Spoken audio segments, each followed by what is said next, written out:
Bow, bow, bow, bow, bow. Bring! What's happening? Blue Review on a Friday. You can't get better than that. Still no Marcus Grant. Still no Parker Bell. They're going to be back Monday, I think. But we do have Jeff Siegel from Dodger Blue 1958. What's happening, Jeff? How you feeling this morning? Dodgers won 10 of their last 12, largest divisional lead of the season this morning. It's a good day. It's a very good day, and it's amazing that last week we were looking at this and we were thinking like, oh, okay, you got all these games against, or maybe 2 weeks now. We got games against the Giants and the Padres, and they're hot. They're right on the Dodgers' tail, and it's going to be so close. And now they're 6 games up on everybody. So like it all just completely flipped back to what it's supposed to be. Exactly, and the Giants got swept by the Marlins. And so. The Dodgers are headed into like the easiest schedule in baseball from this point forward, and they do so with a 6 or 6.5 game cushion over those two teams. So life is good in LA. Yeah, life very good. And by the way, life is good in LA, especially when you're at LAX. Do you like that little transition there? Nice. They are changing. They're changing the traffic. This is a very weird read right now. Sorry. Changes are arriving daily, transforming the travel experience. For more information, go to flylax.com/transforminglax. And while we're doing that, let's get into a little bit of what we saw about last night. Clayton Kershaw is the only place where you could possibly start with on here because you, Jeff Spiegel, have never been anything other, and I'm going to give you full credit for this, anything but a massive Kershaw protector in all senses. So I have very much been somebody that's saying like, and I still believe it, that if he's pitching in the postseason, something went wrong. And you always say to me, what do you always say? Something went right. Something went right, and he's been pitching very, very right, and I love it. I think it's great. He's now three strikeouts away from 3,000. He got 5 last night. This means that he doesn't do it in Colorado. He gets to get those 3 strikeouts, hopefully, at home. So, what are you seeing with Kershaw right now? Because this is your boy. It's my guy. And it's exactly what we expected. It's not pretty necessarily. If you look at some of the nerd stats, they are not friendly to Clayton Kershaw. They would suggest that what he's doing is not entirely sustainable. But I would argue that with a guy like him, you don't. He breaks the trend of a lot of that stuff. The expected stuff with Kershaw, the way he pitches with his mind, the way he stays off of the barrel. That's the key for him. And my point all along has been he has never been healthy and bad at the same time, like at any point in his career. And I know he's getting up there in age, but if you look at the numbers, first start of the year, 4 innings, 5 earned runs, everybody was freaking out. Like, oh my gosh, is this the end for Clayton Kershaw? Since then, 34 2/3 with a 2.08 ERA against good teams. Like, we're not talking, this was during the stretch of over 500 teams. And the other number that I'm most encouraged by, Greg, is that the strikeout rate, which is the concerning number for him, can he get the swing and miss? Can he get strikeouts? He has 21 strikeouts in his last 23 innings to just 4 walks. So it seems like he's actually improving and getting better. Guys are not figuring him out. He's getting more comfortable and more feel for his pitches. So I'm not saying he's going to be a 2.08 ERA guy from here on out, but I think we talked on our show last night, 3 to 3.5 ERA would be fantastic for this team. I mean, if you look at it, though, this is who Kershaw has always been. Yep. I mean, when he's not injured, he's a 2 ERA guy. That's just kind of who he is. He does get the swing and miss. He hasn't had the velocity that he has for quite some time now. I mean, like he's right around 88, 89 for the most part with that fastball. And but he uses it to be. He's as much of a pitcher as we have actually seen in this league in quite some time. Yeah. Greg Maddux is very much the only other person that I would even put in that same kind of category because they just knew where to go to based on the fact that they don't have the velocity. He's a curveball and slider guy for the most part now, and he's just offsetting all those things. When he's healthy, to your point, this is who he is. It always been this way. It's always who he's going to be. It just whether or not how long he can sustain it, and hopefully he just continues to sustain it. Yeah. And again, I don't think he's going to be like utterly dominant from here on out, but again, he survived a gauntlet. Last night was in Coors Field, 6 innings, 1 earned run, 69 pitches. We probably talked for too long last night. I would have kept him in for another inning at just less than 70 pitches. I know everybody wants him to break the record, LA. I'm fine with that. Like, I don't think he was going to strike out the side in the 7th inning. So, but he said afterwards he's glad Dave protected him. But again, the starts he has coming up against the White Sox and so on, those are the types of starts where you would actually expect his numbers to continue to improve. So I think he's going to be like a 3.5 ERA guy this season. And again, if that's the case, then I think, if there's one injury to one of the top starting pitchers for the Dodgers, he really might be a guy that factors into the postseason rotation. Yeah, it is kind of crazy. But again, if he's pitching in the postseason, that means that everybody's hurt, and that's a problem. So we'll figure that out when we get there. But I think I also saw your boy Blake Williams putting out there that the White Sox are one of the worst teams in baseball in terms of striking out. That it's like something like 40%. I think I saw it. I don't know the exact number. I saw the tweet. I don't remember what it said, but I just was like, oh wow, that's interesting. So basically, the White Sox strike out a lot. So that should be a recipe for success for him to pitch at Dodger Stadium and hit the 3,000K. So yeah. Go ahead. Real quick, I was going to ask. I mean, Matt Moreno tweeted about the strikeout rate as well. Where does that fall? Is that an acceptable stat? Is strikeout rate, is that too nerdy for you, Greg? I just want to know, like, it's not a straight number. It's a percentage. I don't know where you stand on numbers. Percentages are fine. That's part of it. But look, I don't want the things where they're just making up these letters and putting it all together and adding a plus at the end. And I don't know what the plus means. And it's all just nonsense. Okay. You can explain WRC plus, I get it, weighted runs created plus, but that's just a nonsense stat. Yeah. I understand that there's meaning behind it. And then there's all these other ones like, there's one that's all a word. It's like a full word, but it means so much. But strikeout rate is good. We're okay with strikeout rate. Strikeout rate, walks per 9, strikeout per 9.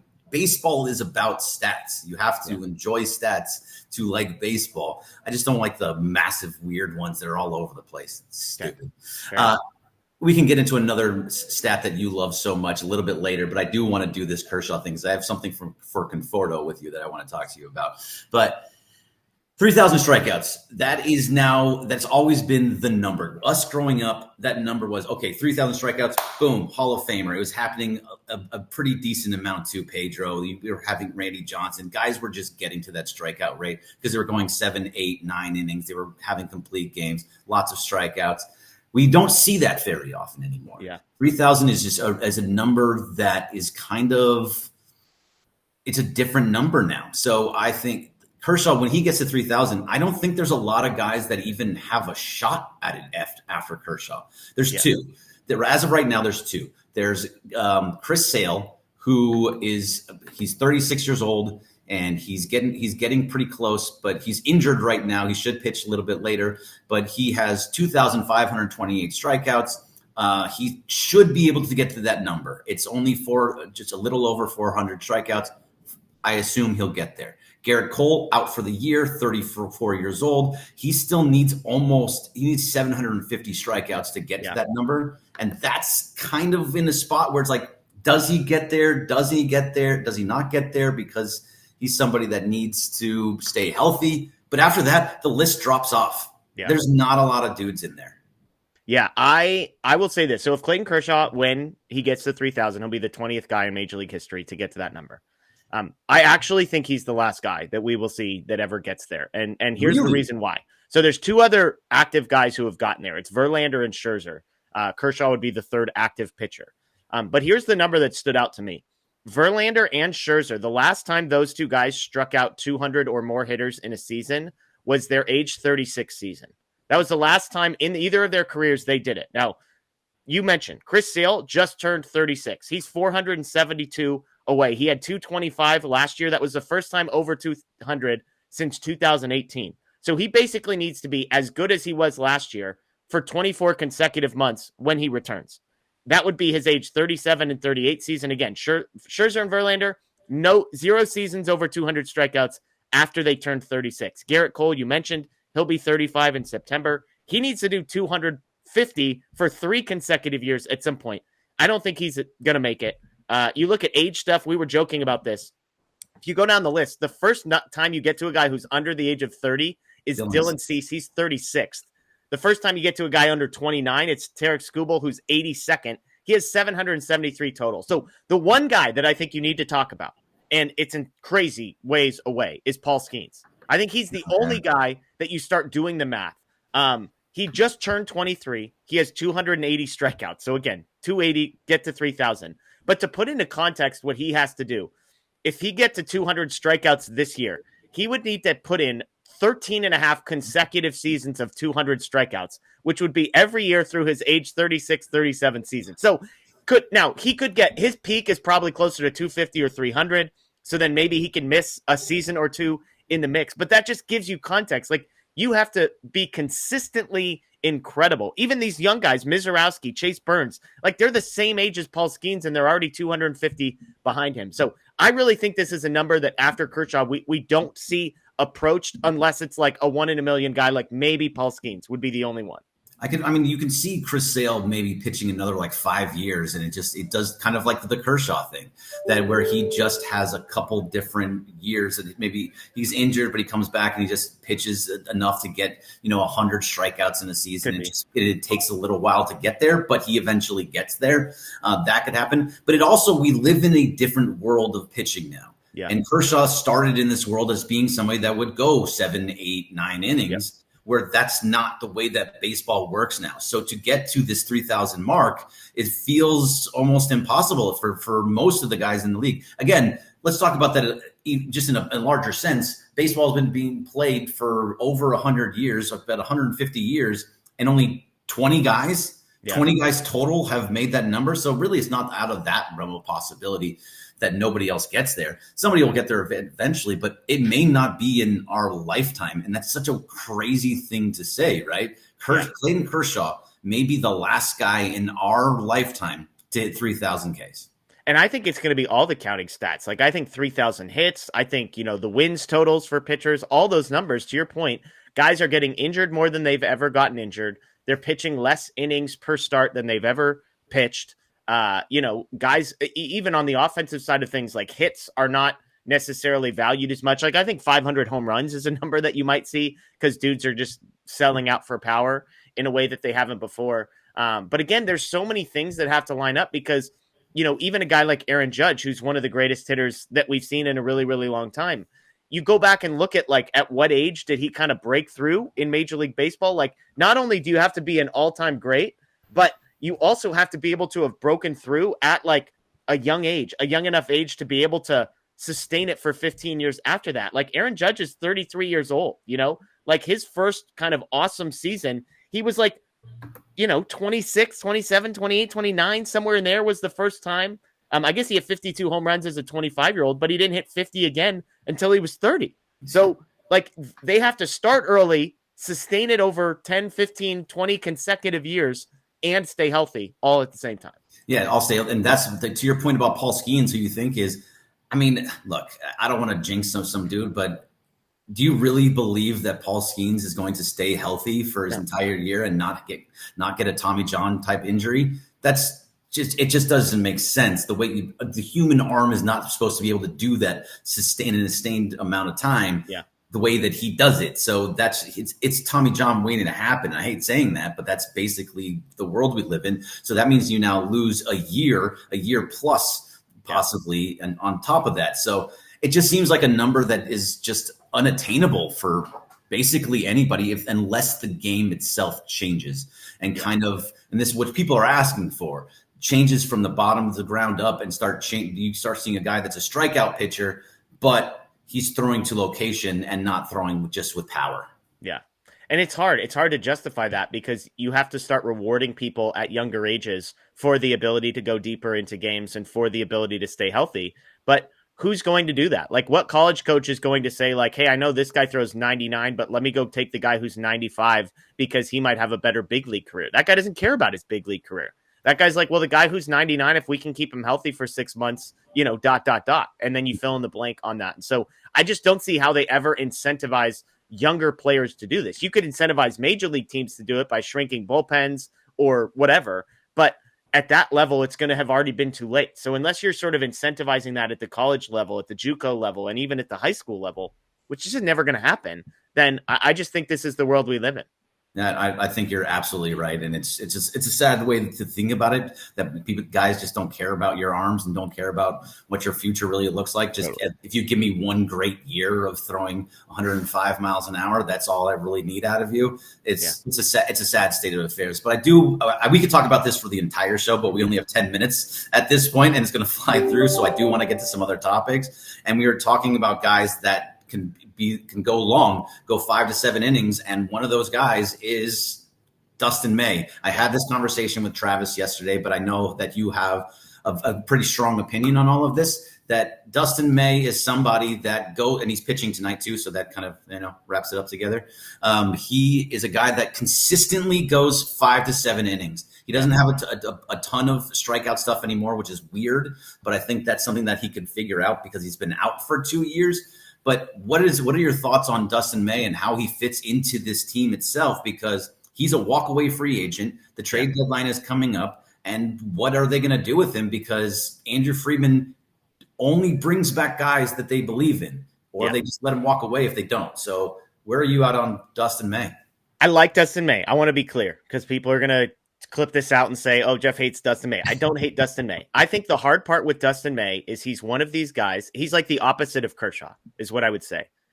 A lot of people have a really hard time separating what their eye shows them when a guy pitches from the actual results that are happening on the field. I think people watch Kershaw throw 88 miles an hour and they cannot accept, their brain cannot compute that this guy might still be good. And it's the same thing with Dustin May. They watch him throw 99 miles an hour with a two-seamer that moves 16 inches to the right and a slider that moves 18 inches to the left, and they cannot compute that this guy might not be one of the greatest pitchers of all time. I think Dustin May is fine. I think he's fine, but I do not think he's incredible. And the reason is because he has never been able to figure out swing and miss. Like, he's had one maybe good year where he's been able to figure out strikeouts, and that was like a 50-inning season. So I think he's useful. He's been incredibly valuable for length. But I went through the exercise, and I was like, where do I think Dustin May ranks on the list of Dodgers starting pitchers this year if guys were to get healthy? We know that's a massive if. Nobody's projecting it. I think he's obviously the top tier Yamamoto, Snell, Ohtani, Glasnow. He is clearly behind all four of those guys. It's not even a question. But where I probably differ from some people is I have two guys in a tier that are ahead of Dustin May that I think it's a separate tier. I think they are a step ahead of Dustin May, and that would be, in some order, Clayton Kershaw, who we just talked about, because the results have just flat out been better. We're talking about a guy with a 3 ERA versus a 4.5 ERA, and Emmett Sheehan. Emmett Sheehan has made one start. He gets sent down. That's for injury health stuff. But I just think the stuff with Emmett Sheehan, the dominance that we've seen, obviously that was a AAA, 6 perfect innings, 13 strikeouts. But I just think his stuff and his ability to translate it to swing and miss is going to be better than May. So I've got those two guys in tier 2, and I have Dustin May all by himself in tier 3, making him the 7th best pitcher on the Dodgers staff. And so for me, I just think is there a world where Dustin May, the Dodgers get crazy and get greedy and say, we're not going to bring this guy back? Would we actually consider trading him, knowing what we could possibly get for a starting pitcher at the deadline and how crazy those prices are? Maybe we go the opposite. Maybe we become sellers with a guy like May and cash in on crazy prices rather than pay them ourselves. Like, I'm not saying that's likely, but 25-30% chance of happening, I think, is possible. So you're right, but we got to think about it. This guy was off for 2 years. Like, he's coming off of major injuries, and to be able to pitch again. So he's not getting the swing and miss now, but that seems like something that it's a location issue to me. There's a lot of things where he's just throwing and you don't know where, he doesn't fully know where it's going to go right now. Yeah. I think that it's also, I have to give it up to him. And I talked about it earlier. He goes 5 to 7. Yeah. Like, he's going to give you that. He's going to give you length from a starting pitcher. That's, by the way, your 5th starter. That's a very valuable piece to have. And because the stuff is so good, I just wonder if Andrew Friedman believes in him enough that they say, hey, we're going to bring you back, see what you can do as a starter. But because we have so many starters, maybe they turn him into a reliever at a lesser price. Because, I mean, even before he got injured a year and a half ago, you look at his stuff and you think, that's a closer. Eventually you change who you are and turn into a closer, and then he's a dominant closer if he can figure out the swing and miss. Maybe he's not a starting pitcher, and they have to think at such a young age, at somebody that has stuff that is very deceptive, that Do you give up on a younger guy like that has seasoning, that has been in the league for quite some time and knows the organization? I don't know, because you mentioned Emmett Sheehan. He had a great start, and he had a great start in AAA, but he was just injured. We don't know what he has. He is the definition of small sample size. Yeah. He pitched well every time we've seen him, and he's very exciting, but is that sustainable, or is that just a couple of times because he has great stuff and they haven't figured him out yet? Because he's going to go through a period where they figure out who he is. Yeah. The one correction, I guess I would push back on with Dustin May, he's never been a swing and miss guy. Like, even when he was healthy, if you look at the 6 major league seasons he has pitched in, one time he has had a strikeout rate that's over like 1 per inning. A K per 9 of over 9 happened one time. That was in 2021 in a 23 inning sample size. Is 8.24 this year is better than it was in 2023. It's about the same as it was in 2022. And so that's the hard part. Even when he was throwing 98, 99 miles an hour, he still wasn't getting swing and miss. So that's my concern with Dustin May. And it's the inverse for Emmett Sheehan. Like, I think Sheehan has that swing and miss stuff. I think the strikeout rate is going to be higher. And I agree. I think it's a hot take, a bold prediction, if you will, to say that Sheehan is going to be as good as I think he's going to be. But the raving reviews on his stuff, on his demeanor, all that kind of stuff, I just think he's going to be ready for it, and I think he's going to be a difference maker. Yeah, and I don't think you're wrong. I think he's going to be very good. I just am not ready. Like, you're not ready to give up on Kershaw. You're not ready to give up on Michael Conforto, which is crazy to me. He didn't have back-to-back days with a home run in Coors Field. You got to have that caveat. But either way, like, you don't give up on guys. So for you to give up on this one is kind of shocking to me, where I am more usually the guy to give up on everybody. Yeah. And I'm not giving up on Dustin May, because look, this is where you look at the stats and you see the underlying stats, and I look at the eye, I'm like, that dude is something special. If he can figure it out just a little bit, that is a special movement that is coming off his arm. So if he can figure it out just a little bit and find that location, maybe talking to Kershaw on how to pitch the location, that would change completely who he is. So that's where I'm at on May. Yeah, and if he wasn't a free agent at the end of the year, I'd be having a totally different conversation. Sure. I'm quote-unquote giving up on the guy because I think he's going to be gone next year anyways. And if I was the Dodgers and I was playing high-stakes poker here, I would look at the depth that I have, even behind him, Robleski, Kasparius, Mack type guys, and I would say, how big is the drop-off from May to those guys if we get hit with a rash of injuries and actually need to go to them because Dustin May is gone? And I don't think the answer is – I think it's a teardrop, but I don't think it's a huge teardrop.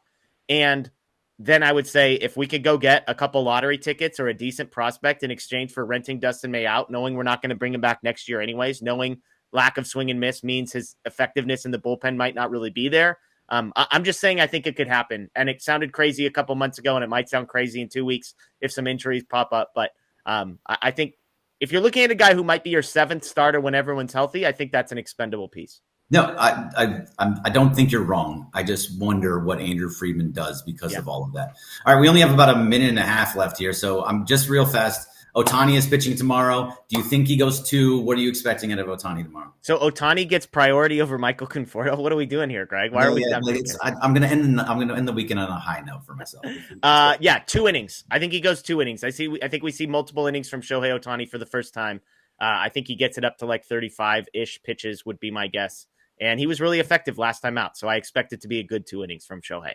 Yeah, and I love the fact that it goes that way, and they built up Ben Kasparius to be able to piggyback behind him and have length still, despite the fact that you're using a opener in Shohei Ohtani, and it gives him a ton of time to ramp himself up as well. I think they just really put that whole thing together very, very well. All right, that's all. That's really all the time we have. That was maybe the fastest episode I've ever been a part of on the Blue Review. It was basically a 2-topic day, but either way, thank you, Jeff, for being here. Jeff, tell us everywhere we can find you, Dodger Heads, the whole deal. Yeah, Dodger Heads podcast, wherever you get your podcasts, or Dodger Blue 1958 on YouTube. We're live every Sunday night, Tuesday night, Thursday night, and a bonus episode next week. We will be live on Wednesday night following, we believe, Clayton Kershaw getting to 3,000 strikeouts. So a bonus episode next week, Sunday, Tuesday, Wednesday, and Thursday. So join us over on Dodger Blue 1958. Awesome. And thank you very much for coming on a Friday. Appreciate the chat. Thank you very much for just being there. As always, it's really appreciated. Anthony Jackson in the back, making everything happen back there. Really appreciate it. And thank you to LAX. Travis DeMarco is coming up next, so stay tuned for that.